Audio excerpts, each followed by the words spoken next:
नमस्कार, स्वागत है साहित्यिक झरोका चैनल पर। हम कर रहे हैं विद्यापति की पदावली, जो कि राम वृक्ष बेनीपुरी द्वारा संपादित है। इसमें संकलित विरह खंड के पदों की व्याख्या हम देख रहे हैं, जहां पर नायिका राधा अपनी विरह अवस्था का वर्णन अपनी सखी के सामने करती है। तो आइए देखते हैं राधा क्या कहती हैं कि जोवन रूप अछल दिन चारी, से देखी आदर कये कैल मुरारी। वो अपनी सखी से कहती है कि हे सखी, मेरा जो यौवन है या मेरा जो रूप सौंदर्य है अछल अछल यानी था दिन चार का, अर्थात थोड़े समय के लिए ही, क्योंकि जो रूप है या युवा अवस्था है वो धीरे धीरे परिवर्तित हो जाती है, अवस्था बदल जाती है। तो वो कहती है अपनी सखी से कि मेरा यौवन और सौंदर्य जो था वो कितने दिन का था, 4 दिन का था। से देखी आदर कैल मुरारी, मुरारी यानी कृष्ण ने उसे ही देखकर मेरा आदर कैल यानी किया था। आदर और सम्मान किसको देखकर किया था? मेरे यौवन और रूप को देखकर किया था। वो सिर्फ 4 दिन का था, अर्थात अब युवावस्था का समय अब जब जाने लगा है, इसीलिए वो मुझे भूल गए हैं। अब भेल झाल कुसुम रस छूछ, बारी बिहुन सर केव नहीं पूछ। कि अब क्या हो गया है? रस छूछ का मतलब होता है रस विहीन हो जाना, रस से रहित हो जाना। झाल से तात्पर्य क्या है? गंधहीन। अब हो गया है, क्या गंधहीन हो गया? कुसुम, कुसुम यानी फूल। कि मेरा जो यौवन रूपी फूल था वो अब हो गया, भेल यानी हो गया है। कैसा हो गया है? गंधहीन हो गया है और रसहीन हो गया है। भाव यही है कि मेरा अब जो यौवन और सौंदर्य है वो दोनों ही अब धीरे धीरे समाप्त हो गए हैं। वारी बिहुन सर केव नहीं पूछे।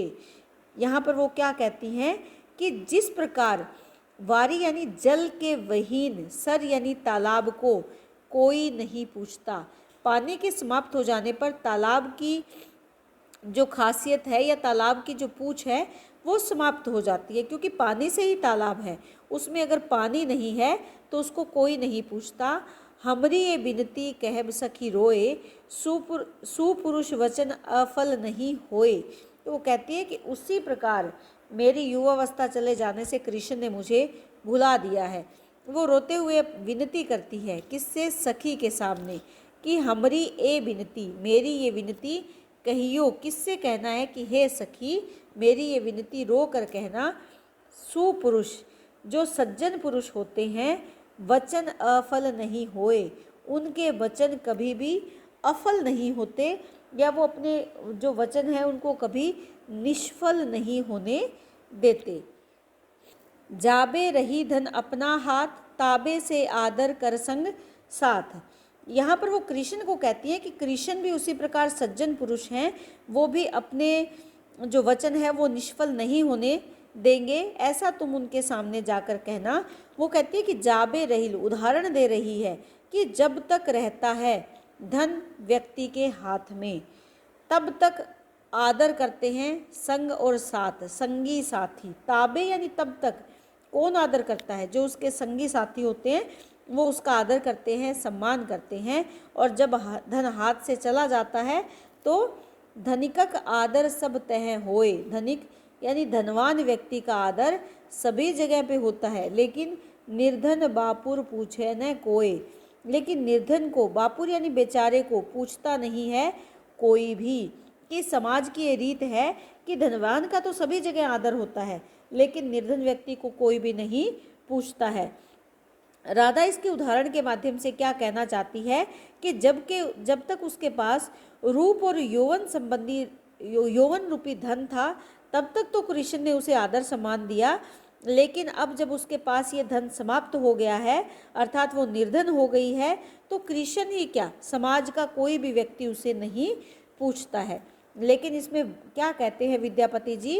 राखब सील यानी धैर्य को धारण रखो, जो जग जीविए नभो निधि मील। कि जो इस जग में जिएगा, कि तुम धैर्य को धारण रखो, अपने जीवन के प्रति निष्ठा बनाए रखो, अपने कृष्ण का भरोसा वो बनाए रखो, क्योंकि जो व्यक्ति जीवित रहेगा वो क्या करेगा? उसे ही 9 निधियाँ मिल सकती है, या वो 9 निधियों को प्राप्त कर सकता है।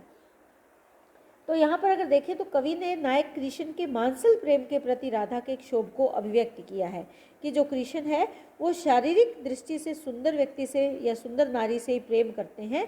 तो ये कौन सा प्रेम है, जो बाह्य प्रेम है या मानसिक प्रेम है, उसके प्रति राधा के क्षोभ क्रोध को अभिव्यक्त किया है कि राधा ये बताना चाहती है कि कृष्ण मेरे मानसिक प्रेम को नहीं देख रहे बल्कि मेरे बाहरी प्रेम को ही देख रहे हैं, बाहरी सौंदर्य को ही देख रहे हैं।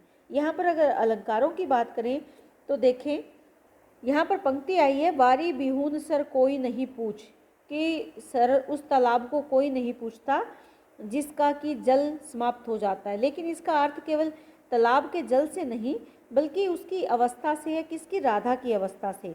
तो यहाँ अर्थान्यास अलंकार निकल कर आ रहा है, अन्य अर्थ की अभिव्यक्ति ये पंक्ति कर रही है।